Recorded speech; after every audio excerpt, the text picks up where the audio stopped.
So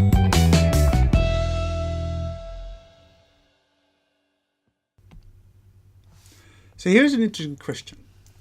With a square block of glass, index of refraction of equaling 1.50, it is impossible when looking into one side to see out of an adjacent side of the square block of glass.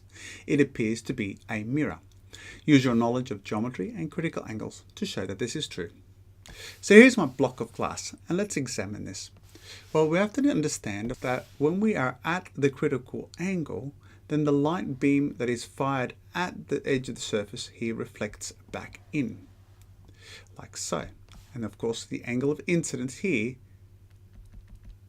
is equal to the angle of reflection here. But what is that angle? First and foremost, we need to calculate that out.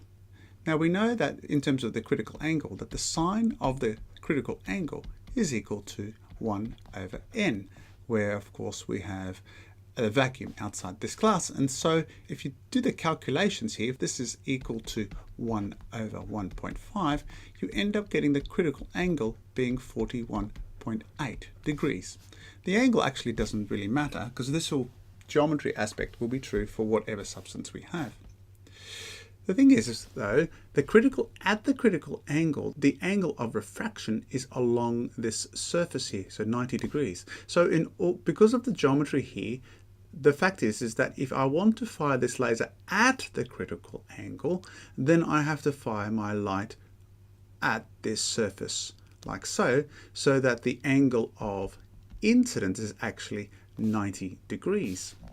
So this would be 90 degrees.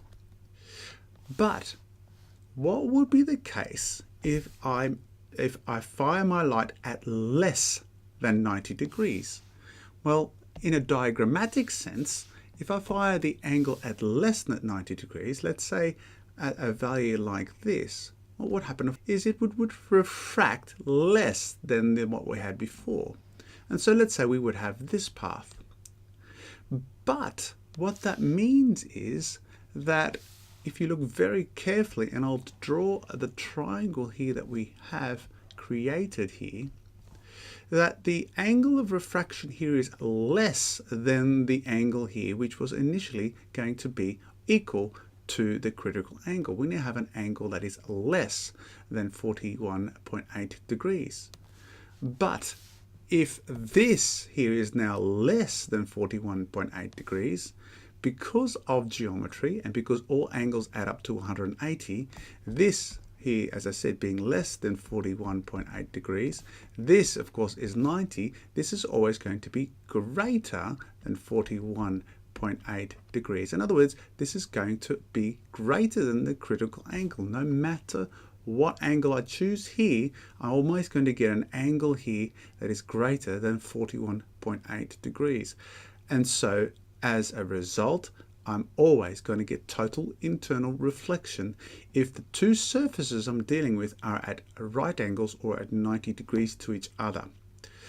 So there you have it. There's an understanding of geometry, an understanding of critical angles to help you understand why this angle here will always be greater than the critical angle, and as a result, I'm always going to get total internal reflection.